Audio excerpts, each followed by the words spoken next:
मैं प्रदीप कुशवाहा लक्ष्य एकेडमी के ऑनलाइन प्लेटफॉर्म लक्ष्य मंत्रा में एक बार आपका फिर से स्वागत करता हूं।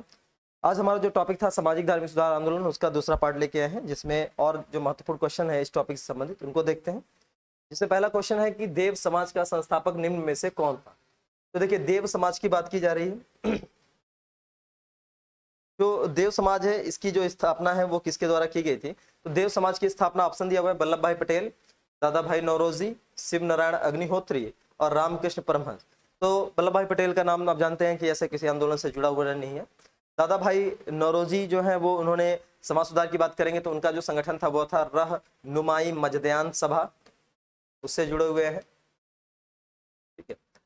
शिव नारायण अग्निहोत्री जो है, इन्होंने जो है आपका देव समाज की स्थापना की थी। रामकृष्ण परमहंस जो कि स्वामी विवेकानंद के गुरु हैं। ठीक है। तो 26वें का जो राइट आंसर होगा वो होगा शिव नारायण अग्निहोत्री।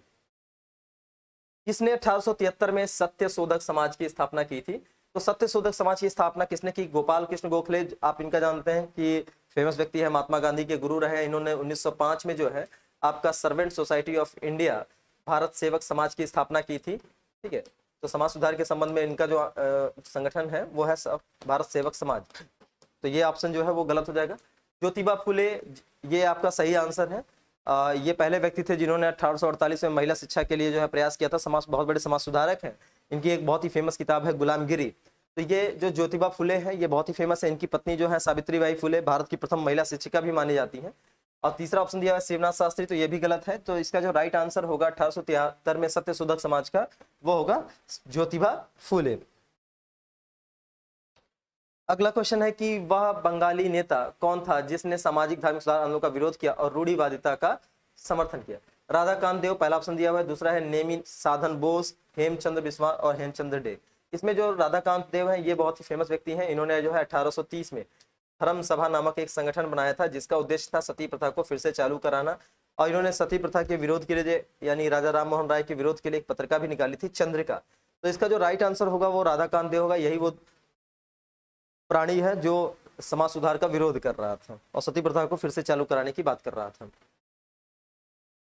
अगला है राधा स्वामी सत्संग के संस्थापक कौन थे। हरिदास स्वामी, शिवदयाल साहब, शिव नारायण अग्निहोत्री और स्वामी श्रद्धानंद। तो इसका जो राइट आंसर है वो है आपका शिवदयाल साहब, जिन्होंने आगरा में जो है राधा स्वामी सत्संग की स्थापना की, जिसका वर्तमान में जो मुख्यालय है वो आपका ब्यास पंजाब में है, वहां पर है। महाराष्ट्र के किस सुधारक को लोकहितवादी कहा जाता है। तो लोकहितवादी की जो उपाधि है वह दी जाती है गोपाल हरि देशमुख को। इनको लोकहितवादी के नाम से जाना जाता है। जबकि महादेव गोविंद राणा ने जिनको पश्चिमी भारत का पुनर्जागरण का पिता और महाराष्ट्र के सुकरात के नाम से जाना जाता है। गोपाल कृष्ण गोखले जो कि महात्मा गांधी के राजनीतिक गुरु है। पंडिता रमाबाई जो कि महादेव गोविंद रानाडे की पत्नी है और बहुत बड़ी महिला समाज सुधारक है। ठीक है। महाराष्ट्र में विधवा पुनर्विवाह हेतु अभियान का नेतृत्व किया था। तो महाराष्ट्र में जो विधवा पुनर्विवाह अधिनियम का जो शुरुआत की थी वह था विष्णु परशुराम पंडित, इन्होंने किया था। तो इनका बहुत बड़ा नाम है। ठीक है। दूसरे जो व्यक्ति हैं बीएम मालावारी, ये भी बहुत बड़े पारसी समाज के धर्म सुधारक हैं, लेकिन इनका जो मुख्यतः जो योगदान है वो बाल विवाह को रोकथाम के लिए है। तो अगर बाल विवाह को पूछा होता तो बीएम मालावारी हो जाता बाल विवाह के लिए। लेकिन अगर यहाँ पे जो क्वेश्चन दिया है वो विधवा पुनर्विवाह के लिए है, तो हालांकि विधवा पुनर्विवाह के लिए जो सबसे बड़ा नाम आता है वो ईश्वर सेन विद्यासागर का आता है, लेकिन चूंकि महाराष्ट्र की स्पेशली बात की जा रही है तो यहाँ पे हो जाएगा विष्णु परशुराम पंडित। बाकी Dadabhai Naoroji great old man of India के नाम से जाने जाते हैं। अभी हाल ही में जो पेट का पेपर हुआ उसमें ये क्वेश्चन आया भी हुआ था। The age of consent act किस वर्ष पारित हुआ। तो जो एज ऑफ कंसेंट एज है जिसमें लड़की गर्ल्स की जो उम्र है वो 14 साल और बॉयज की जो उम्र है वो 18 साल न्यूनतम निर्धारित की। जैसे आज के समय में लड़कियों की उम्र 18 साल और लड़कों की 21 साल तय है, वैसे उस समय जो है गर्ल्स की 14 और लड़कों का 18 साल तय किया गया। और यह जो एक्ट आया था वो 1891 में आया था और ये किसके प्रयास से आया था। तो बीएम मालाबारी के प्रयासों से ये एक्ट पारित हुआ था। और इसका विरोध किसने किया था। तो एज ऑफ कंसेंट का विरोध जो है वो आपका बाल गंगाधर तिलक ने किया था। अगला क्वेश्चन है निम्नलिखित में से कौन सा युग सुमेलित नहीं है। तो हमें बताना है कौन सा सुमेलित नहीं है। सर्वेंट सोसाइटी ऑफ इंडिया, तो इसके जो जीके गोखले यानी गोपाल कृष्ण गोखले, आपको बताया कि 1905 में गोपाल कृष्ण गोखले ने जो है आपका सर्वेंट सोसाइटी ऑफ इंडिया की स्थापना की थी, यानी कि ये सही होगा। दूसरा social service league NM Joshi. तीसरा है सेवा समिति एचएन कुंजरू। और अगला है सोशल रिफॉर्म एसोसिएशन। तो देखिए सोशल रिफॉर्म एसोसिएशन जो है इसकी जो स्थापना की थी वह महादेव गोविंद रानाडे ने की थी। सोशल रिफॉर्म कॉन्फ्रेंस की। तो इसलिए जो इसका जो राइट आंसर होगा वो हो जाएगा सोशल रिफॉर्म एसोसिएशन, जिसकी स्थापना सोशल कॉन्फ्रेंस भी जिसको बोलते हैं। इसका राइट आंसर हो जाएगा डी। अगला क्वेश्चन है निम्नलिखित में से इन कथनों पर विचार करना है। इसमें दिया है आर्य समाज की स्थापना 1835 में हुई। ठीक है।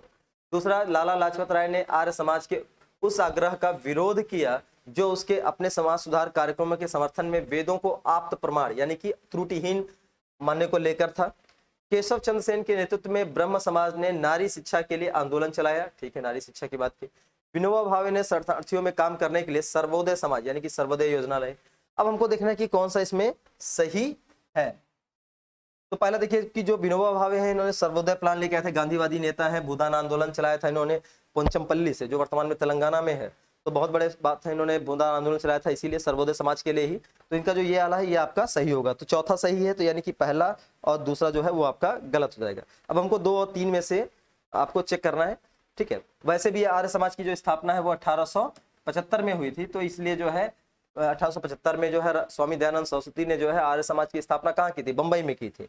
तो पहला तो वैसे ही गलत हो जाता, लेकिन साथ में जो है चौथा सही है, इसलिए जो है आपका 2 ऑप्शन बाहर हो गया। दूसरा है कि लाला लाजपत राय ने आर्य समाज के उस आग्रह का विरोध किया जो उसके अपने समाज सुधार कार्यक्रमों के समर्थन में वेदों को आप्त प्रमाण मानने को लेकर था। देखिए, लाला लाजपत राय जो है वो आर्य समाज के समर्थक थे और आर्य समाज का एक मूल सिद्धांत है जिसमें उन्होंने वेदों को त्रुटिहीन माना था। इसलिए जो है लाला लाजपत राय ने ऐसा कोई विरोध नहीं किया था, यानी कि दूसरा जो है ये भी आपका गलत हो जाएगा। तो राइट आंसर जो होगा वो 3 और 4 होगा। केशव चंद्र सेन ने जो है नारी शिक्षा की बात भी की थी और विनोबा भावे ने सर्वोदय समाज चलाया था। अगला क्वेश्चन है कि 1856 में निम्नलिखित कानून पारित हुआ। तो 1856 में कौन सा कानून पारित हुआ था? पहला है आपका फर्स्ट जो है वो है धार्मिक असुविधा कानून, या जिसको हम धार्मिक अक्षमता कानून भी बोलते हैं।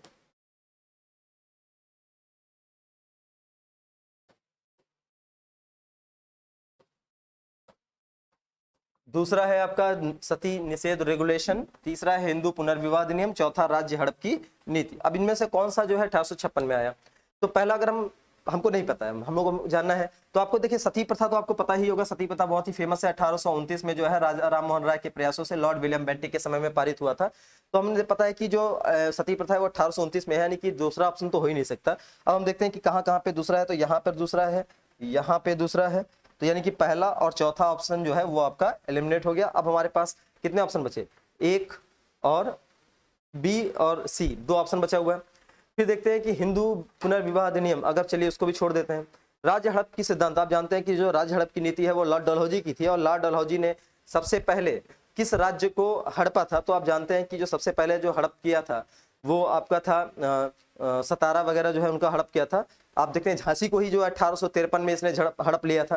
तो यानी कि जो हड़पने वाला सिद्धांत है वो इससे पहले से चल रहा था। तो यानी कि 1848 में जो है लॉर्ड डलहौजी ने जो है आपका राज्य हड़प की नीति को प्रारंभ किया था। तो यानी कि ये भी नहीं होगा, तो यानी कि चौथा ऑप्शन भी गलत हो जाएगा। तो यानी कि पहला और जो तीसरा कानून है, यानी कि धार्मिक असुविधा कानून और हिंदू पुनर्विवाह अधिनियम, ये दोनों कानून जो है ये आपका 1856 में आए थे। तो जो राइट आंसर होगा, तो इसमें देखिए धार्मिक अक्षमता असुविधा कानून था जो कि 1856 में आया था। इसमें था कि अगर कोई व्यक्ति धर्म परिवर्तन कर रहा है तो उसके जो पैतृक अधिकार है वो शेष रहेंगे। पहले क्या था कि अगर कोई व्यक्ति धर्म परिवर्तन करता है तो उसको पैतृक अधिकार से वंचित कर दिया जाता था, लेकिन उसके बाद अंग्रेजों ने ऐसा कानून बनाया कि अगर कोई धर्म परिवर्तन कर रहा है तो उसको उसके पैतृक अधिकारों से वंचित नहीं किया जाएगा, इसलिए यह भी सही हो गया।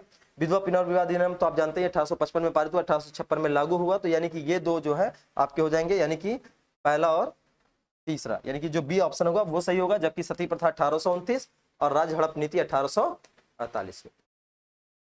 अगला क्वेश्चन, पश्चिमी भारत में डीके कर्वे का नाम निम्नलिखित में से किस संदर्भ में आता है? सती प्रथा, बाल हत्या, स्त्री शिक्षा और विधवा पुनर्विवाह। देखिए डीके कर्वे जो है बहुत बड़े समाज सुधारक है। 1916 में इन्होंने जो पहला महिला विश्वविद्यालय की स्थापना की थी भारत का, जो कि न केवल भारत की बल्कि दक्षिण पूर्व एशिया का पहला महिला विश्वविद्यालय था। ठीक है, तो महिला विश्वविद्यालय जो फर्स्ट महिला विश्वविद्यालय जो बनाया था वो आपका डीके कर्वे ने बनाया था, इसलिए जो इनका योगदान है वो आपका स्त्री शिक्षा को लेकर होगा। अगला है निम्नलिखित में से किसने प्रमुख रूप से विधवा पुनर्विवाह के लिए संघर्ष किया और उसे कानूनी रूप में वैध बनाने में सफलता प्राप्त की? अब इसमें Annie Besant, Ishwar Chandra Vidyasagar, MG Ranade और राजा राम मोहन राय। तो आप जानते हैं कि जो ईश्वर चंद्र विद्यासागर है, इन्हीं के प्रयासों से जो है 1856 में विधवा पुनर्विवाह अधिनियम लागू हुआ था लॉर्ड कैनिंग के समय में। तो इसलिए जो इसका जो राइट आंसर होगा वो हो जाएगा ईश्वर चंद्र विद्यासागर, जिनको आधुनिक बांग्ला गद्य का जनक भी कहा जाता है। निम्नलिखित में से कौन सा कथन सही नहीं है, बताना है हमें। सन 1829 में विलियम बेंटिक ने सती प्रथा को कानून के द्वारा अपराध घोषित कर दिया। बिल्कुल सही है, 1829 में जो है आपका सती प्रथा निरोधक कानून आया था। सन 1856 में सरकार ने कानून बनाया जिसके अनुसार हिंदू विधवा पुनर्विवाह कर सकते हैं, ये भी सही है ईश्वर चंद्र विद्यासागर के प्रयासों से। सन 1875 में स्वामी दयानंद सरस्वती द्वारा आर्य समाज की स्थापना की गई, ये भी ऑप्शन सही है। राजा राम मोहन राय ने सती प्रथा के समर्थक थे, ये गलत है। राजा राम मोहन राय तो इसके सबसे बड़े विरोधी थे। तो इसलिए जो राइट आंसर होगा, चूंकि नहीं पूछा है तो इसका जो राइट आंसर होगा वो डी हो जाएगा। निम्नलिखित में से किसने 1872 में नेटिव मैरिज एक्ट को पारित कराने में महत्वपूर्ण भूमिका निभाई थी? तो पहला है इसमें देवेंद्र नाथ टैगोर, दूसरा है ईश्वर चंद्र विद्यासागर और तीसरा है केशव चंद्र सेन। तो इसमें जो राइट आंसर है वो है आपका केशव चंद्र सेन, जिन्होंने 1872 में नेटिव मैरिज एक्ट पारित कराया था, लेकिन यानी कि बाल विवाह को रोकने के लिए। और लेकिन उन्होंने खुद अपनी ही जो 13 वर्षीय पुत्री थी उसका विवाह जो है कूच बिहार के शासक कर दिया था। इसीलिए आप देखते हैं कि ये पहले किससे जुड़े हुए थे? ब्रह्म समाज से जुड़े हुए थे। और ब्रह्म समाज का संस्थापक कौन था? तो ब्रह्म समाज का संस्थापक जो है वो राजा राम मोहन राय थे। ठीक है, बाद में क्या हुआ कि विभाजन हो गया, तो एक बन गया भारत का ब्रह्म समाज, भारत का ब्रह्म समाज जिस, और इससे जुड़े हुए थे कौन थे? केशव चंद्र सेन, इसीलिए केशव चंद्र सेन ये इससे जुड़े हुए थे। और दूसरा बन गया आपका आदि ब्रह्म समाज, यानी कि जो बचा हुआ ब्रह्म समाज था वो आपका आदि ब्रह्म समाज हुआ। और इसके जो संस्थापक हो जाएंगे वो हो जाएंगे देवेंद्र नाथ टैगोर, देवेंद्र नाथ टैगोर। ठीक है, और फिर आगे चल के जो भारत का जो ब्रह्म समाज है ये भी दो भागों में टूट जाएगा। एक बन जाएगा आपका ये भारत का ब्रह्म समाज जो कि केशव चंद्र सेन, इसी को जो है नव विधान भी कहा जाता है, नव विधान। कभी पूछ दिया कि नव विधान, तो वो जो है केशव चंद्र सेन। और दूसरा बन जाएगा साधारण ब्रह्म समाज, जिसके आनंद मोहन बोस वगैरह जो है साधारण ब्रह्म समाज। ठीक है, तो जो इसका जो ये हो जाएगा आपका, तो जो नेटिव मैरिज एक्ट है वो आपका इन्होंने ही, केशव चंद्र सेन ने ही पारित कराया था, लेकिन खुद ही अपनी बेटी की जो शादी है वो कम उम्र में कर दिया, कानून का उल्लंघन कर दिया। हालांकि इन्होंने 1867 में ही बनवाया था, लेकिन इनकी इमेज काफी उस समय तक खराब हो गई थी। अब आपका है प्रार्थना समाज, यहाँ पे 4 संस्थाएं दिया है और यहाँ पे आपके 4 लोगों के नाम दिए हैं, किसने कौन सी संस्था स्थापित की थी। प्रार्थना समाज, अब देखिए प्रार्थना समाज आपको बताया था कि आत्माराम पांडुरंग ने किया था, तो यानी कि ए का जो है वो 4 हो जाएगा, यानी कि 2 ऑप्शन है इसमें सही, यानी कि ये 2 ऑप्शन जो है वो आपके एलिमिनेट हो जाएंगे। दूसरा है ब्रह्म समाज, आप जानते हैं ब्रह्म समाज किसने? राजा राम मोहन राय, यानी कि बी का 1, तो बी का जो है 1 हो जाएगा, यानी कि यहाँ पे ये दोनों दिया हुआ है। आर्य समाज स्वामी दयानंद, यानी कि 100 ये भी दिया हुआ है। और चौथा रामकृष्ण मिशन दिया हुआ है, जिसके क्या है? विवेकानंद, तो डी का जो है ब हो जाएगा, यानी कि जो राइट आंसर होगा वो डी हो जाएगा। एक बार और इसमें क्वेश्चन दिया है कि कौन सी संस्था है उसका स्थापना कहाँ हुई। तो पहला आपका ब्रह्म समाज है, तो ब्रह्म समाज जो है वो 1828 में इसकी स्थापना होगी। और जानते हैं इसके संस्थापक राजा राम मोहन राय है और उनका कार्यक्षेत्र क्या था?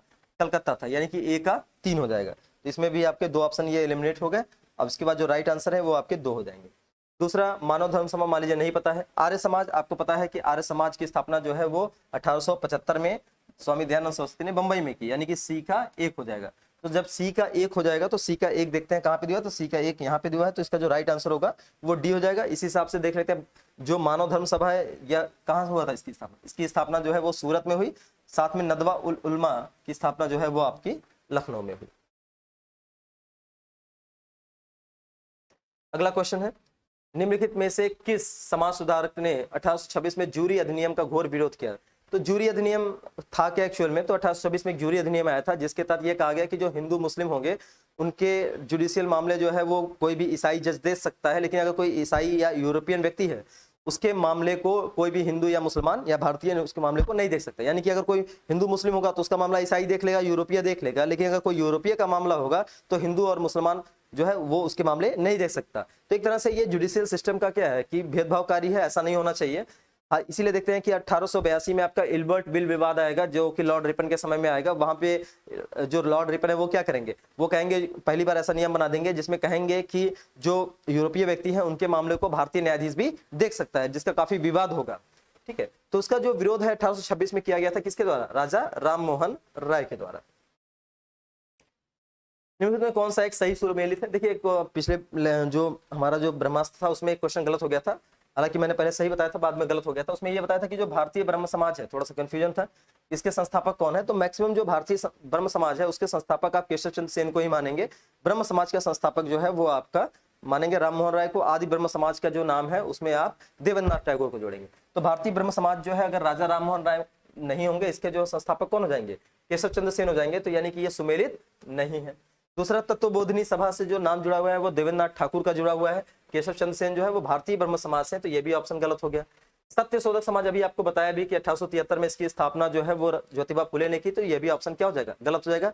जबकि तत्वबोधिनी सभा से संबंध किसका है? देवेंद्रनाथ ठाकुर का है। The servant society of India, इसके संस्थापक जो है वो गोपाल कृष्ण गोखले हैं, जिन्होंने 1905 में आपका सत्यशोधक समाज की स्थापना की थी। और ये महात्मा गांधी के राजनीतिक गुरु भी हैं। और एक खासियत और है कि ये पहले व्यक्ति थे जिन्हें विपक्ष के नेता की उपाधि भी दी गई थी।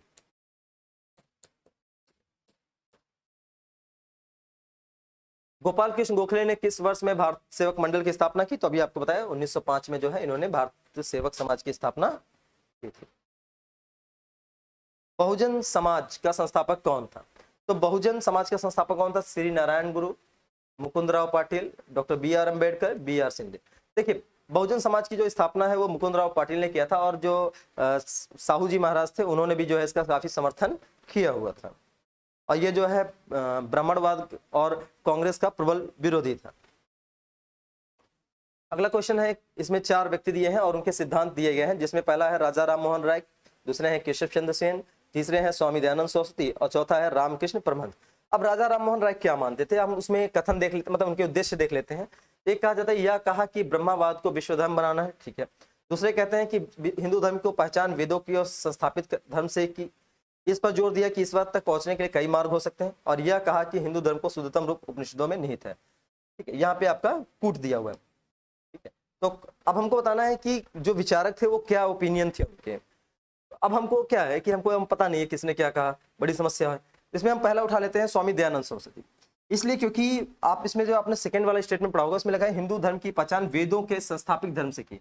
तो आप जानते हैं कि वेद त्रुटिहीन है, वेदों की ओर लौटो नारा किसने दिया था? स्वामी दयानंद सरस्वती ने। तो इनका मानना था कि जो हिंदू धर्म है, जो वर्तमान में, जो अपने समय में इन्होंने कहा था कि जो हिंदू धर्म अभी प्रचलित है एक्चुअल वो नहीं है। एक्चुअल में जो हिंदू धर्म की जो पहचान है वो वेदों से है। इसलिए बार बार ये वेदों की ओर लौटो का नारा दे रहे थे। यानी कि जो सी होगा उसका आंसर क्या होगा? 2 होगा। तो इसमें हम लोग सी का 2 अगर देखें तो सी का 2 केवल 2 में है, यानी कि बी ऑप्शन नहीं हो सकता और डी ऑप्शन नहीं होगा। तो 2 ऑप्शन तो एलिमिनेट हो गए। अब बचा हमारे पास ए और डी, तो ये आपका हो गया। और इसमें भी डी का 3 होगा, यानी कि डी जो है इसका 3 होगा। यानी कि रामकृष्ण परमहंस ने क्या किया? रामकृष्ण परमहंस ने इस बात पर जोर दिया कि ईश्वर तक पहुंचने के कई मार्ग हो सकते हैं। तो हमारे पास 2 ऑप्शन तो एलिमिनेट हो गए, क्योंकि रामकृष्ण परमहंस चूंकि यहाँ पे चूंकि अगर सी का 2 सही है तो डी का 3 सही होगा।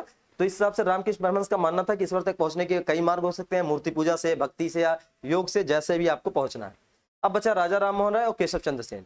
अब राजा राम मोहन राय तर्कवाद पे ज्यादा वो प्रभावित है, तर्क पे ज्यादा बल देते हैं। और भारतीय तर्क शास्त्र या आध्यात्मिक विचार जो आपको कहाँ मिलेंगे? उपनिषदों में मिलेंगे। तो राजा राम मोहन राय का यह कथन है, कहा था कि हिंदू धर्म का शुद्धतम रूप आपको उपनिषदों में मिलेगा। तो यानी कि ए का क्या हो जाएगा? 4 हो जाएगा।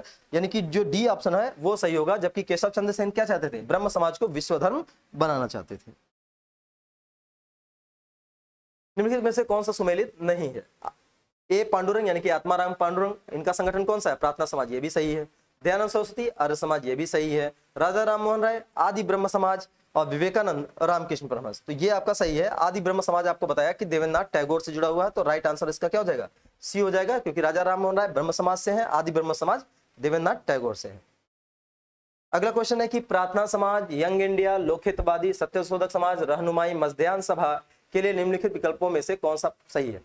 तो हमें बताना है कि मतलब जो भी संस्था है या जो उपाधि है उससे कौन जुड़ा हुआ है। तो प्रार्थना समाज से किसका संबंध है? तो प्रार्थना समाज से जो संबंध है आप जानते हैं आत्माराम पांडुरंग से है। तो हम इसमें हम देखें कि आत्माराम पांडुरंग कौन है? गोपाल हरि देशमुख, यानी कि ये गलत हो गया। आत्माराम पांडुरंग, यानी कि ये एक सही है, ठीक है। फिर यहाँ पे भी आत्माराम पांडुरंग दे दिया, और लास्ट में नौरोजी फुर्दुन जी है। इनका संबंध, तो जो नौरोजी फुर्दुन जी है, इनका संबंध रहनुमाई मस्जिद सभा से है। तो पहला, चूंकि आत्मा समाज तो बहुत फेमस है, 1867 में इसका आपका मुंबई में जो है आपका प्रार्थना समाज की स्थापना हुई, केशव चंद्र सेन से इसको प्रेरणा मिली थी। तो इसमें जो आपके दो ऑप्शन मिल रहे हैं, बी और सी। यंग इंडिया, अब यंग इंडिया हम देखते हैं, मोहनदास करमचंद गांधी, और यहाँ पे दिया है ज्योतिबा फुले। अब देखिए, यंग इंडिया से लाला लाजपत राय का भी संबंध है और मोहनदास करमचंद गांधी का भी संबंध है, यानी कि महात्मा गांधी का। जबकि ज्योतिबा फुले का जो संबंध है वो सत्यशोधक समाज, गुलामगिरी जैसी किताबों से है। यानी कि जो सी ऑप्शन होगा वो गलत हो जाएगा, तो राइट आंसर आपका बी आ जाएगा। अगला भी चेक कर लेते हैं। लोकहितवादी आपको बताया था, गोपाल हरि देशमुख को लोकहितवादी कहा जाता है। सत्यशोधक समाज से संबंध किसका है? ज्योतिबा फुले से है। और रहनुमाई मस्जिद सभा से संबंध जो है वो नौरोजी फुर्दुन से है, क्योंकि रहनुमाई मस्जिद सभा जिसकी स्थापना 1851 में आपका बंबई में होगी, जिसमें दादा भाई नौरोजी, एस बंगाली और नौरोजी फुर्दुन जी का संबंध है। एक पारसी धर्म सुधार आंदोलन है। तो ठीक है, इस हिसाब से हमारा जो राइट आंसर होगा वो आपका बी होगा।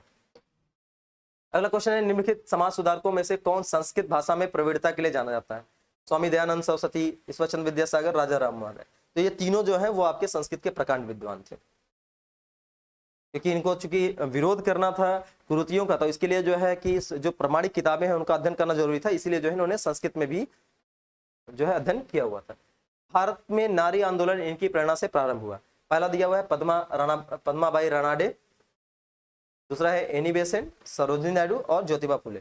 तो इसमें अगर जो ऑप्शन होता है वो रमाबाई रानाडे होता तो शायद सही भी हो जाता, लेकिन इसमें रमाबाई रानाडे नहीं, तो राइट आंसर जो है वो आपका ज्योतिबा फुले है, जिन्होंने 1848 में पहली महिला मतलब स्त्री शिक्षा का प्रयास किया था। हालांकि पहला जो महिला विश्वविद्यालय है वो डी.के. कर्वे ने 1916 में बनाया था, लेकिन लड़कियों के लिए शिक्षा के लिए पहला प्रयास जो है ज्योतिबा फुले ने 1848 में किया था। इसके अलावा जो है आप देखेंगे इनकी जो पत्नी है सावित्रीबाई फुले, वो भारत की प्रथम शिक्षिका है।